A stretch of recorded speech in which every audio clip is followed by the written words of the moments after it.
What is going on, everyone? It is me, Lone, and I'm here with another game news video today. I've kind of got the bug back for doing game news videos after my last Fallout one, and even though I'm still going to be doing Let's Plays on this channel, when news does come up that I'm interested in, and I'm not just making the video for views, I'm going to talk about it. Last time that was the Burn Man Walks fan film, and now it's Irrational Games, the developer behind Bioshock, rebranding itself as Ghost Story Games. And I want to talk about it because I'm pretty excited. I've been long looking at what Ken Levine was doing with his smaller studio, and interested to see the game that they will produce. And we have a little bit more information about the studio now, again, what it's called, what it's rebranded as, its logo, its mission statement, if you will. So I want to go into that in a little bit of detail because, as you all know, I'm a huge Bioshock fan and anything Ken Levine does is gospel. So let's start looking at former Irrational Games, now Ghost Story Games. On the 24th of Feb, they sent out this tweet, which is still the Irrational Games Twitter account. It still has 320,000 followers,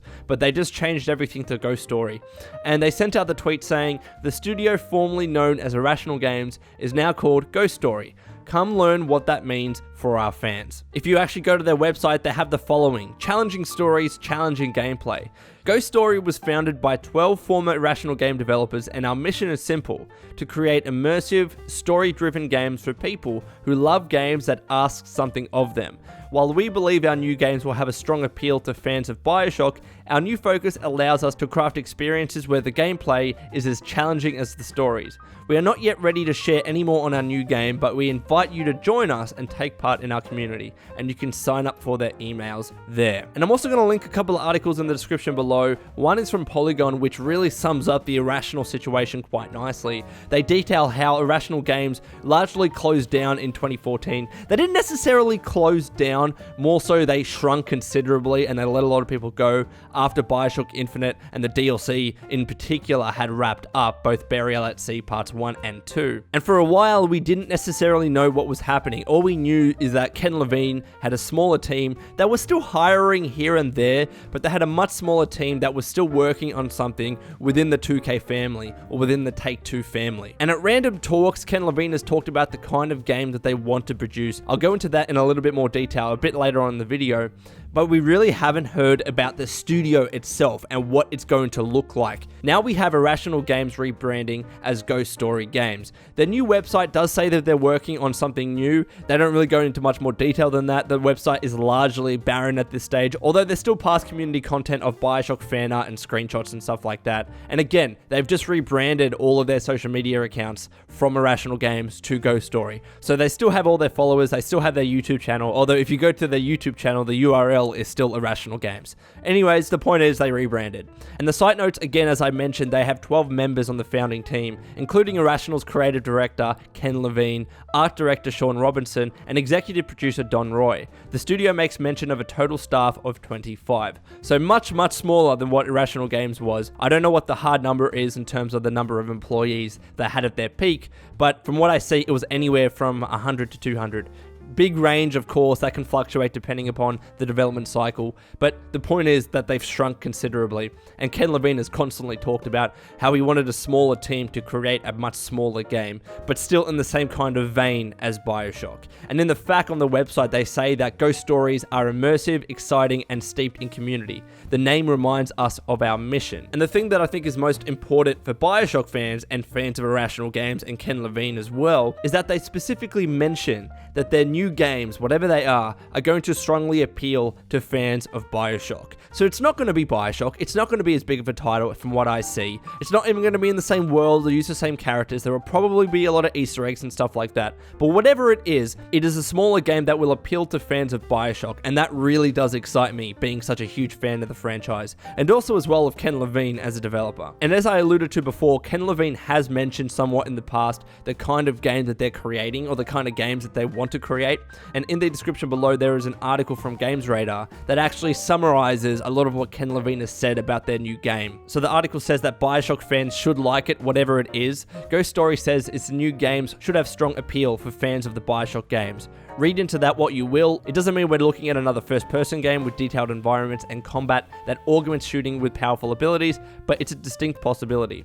Levine said the current thinking was a first-person back in 2015. So it seems from the very get-go that we're getting some sort of first-person game whether it's a shooter or otherwise. If you actually go to the Eurogamer article that Games Radar references, they note that Ken Levine explained via Twitter that the current thinking on the game was that it would be first person, sci-fi or sci-fi-ish, and be unrelated to any other project or game franchise. So again, this is not going to be Bioshock, it's not going to be referring or related to Bioshock, but it's simply going to be appealing to Bioshock fans, at least from what Ken Levine says. Ken also wrote that the scope will be large-ish, but heavily reliant on a reusable LEGO narrative and game systems, which are recombinable, whatever that means. Quote, stuff in engine, very rudimentary gameplay, concept art, passion system in code, a working board game to demonstrate passions. Players will be able to design their own protagonist, which is different to Bioshock. We've always played as a set protagonist, but a flexible narrative meant mo-capped actors and friendly AI such as Bioshock Infinite's Elizabeth were unlikely. We'll use voice actors, but we have to write them very differently, so smaller chunks recombine in meaningful ways. Lots of head scratching. The Eurogamer article also notes that this idea of narrative Lego marks a huge departure from the more traditional storytelling methods of Bioshock and Bioshock Infinite, whose tightly spun tales unfolded via a linear plotline, cutscenes, and audio diaries. But such a change was necessary, Levine concluded, due to the huge amount of work that went into story-based AAA titles. Infinite alone took 5 years, only for players to finish their campaigns in under 10 hours. And this is a huge point. This is something that I've mentioned time and time again throughout the years. These kind of big AAA story-based games, narrative-based games, are somewhat dying. We are seeing them here and there, but their return nowadays, due to the huge cost and time and length of AAA game development, is just making those kinds of games somewhat unfeasible. I mean, Bioshock Infinite took 5 years for a 10-hour campaign. Mind you, it was a fantastic 10-hour campaign, and the DLC for that game was absolutely incredible. But from a financial perspective, is that viable? Is it viable to put so much money, resources, and time into a game only to get a 10-hour campaign as a result? I personally like those games. I absolutely love those like 5 to 10, 15-hour narrative-based games that have cutscenes, that tell a great story, and the gameplay is solid, because the gameplay in Bioshock wasn't all that great. It was exciting, but it wasn't like amazing. But nevertheless, it was really the story that hooked me from those games. So I'm interested to see how this new Ghost Story game is going to appeal to Bioshock fans like myself, when that aspect of storytelling within the Bioshock franchise is going to be lacking. It's going to be interesting to see how that works out. So that's all from me, Wastelanders. I hope you enjoyed this video. What do you think? Let me know. Are you excited for Ghost Story's new game and what Ken Levine's team has in store for us? Have all of you played Bioshock yet? Because you fucking better. Let me know in the comments below. I hope you enjoyed this game news video. Again, I'm going to be doing them when there's news to talk about, not for views' sake, but only when I'm genuinely excited about the topic. That's the only time that I'm going to be making game news videos. So anyways, that's all from me. This has been the Lone Vault Wanderer. Please take care of yourself, and would you kindly keep fighting the good fight.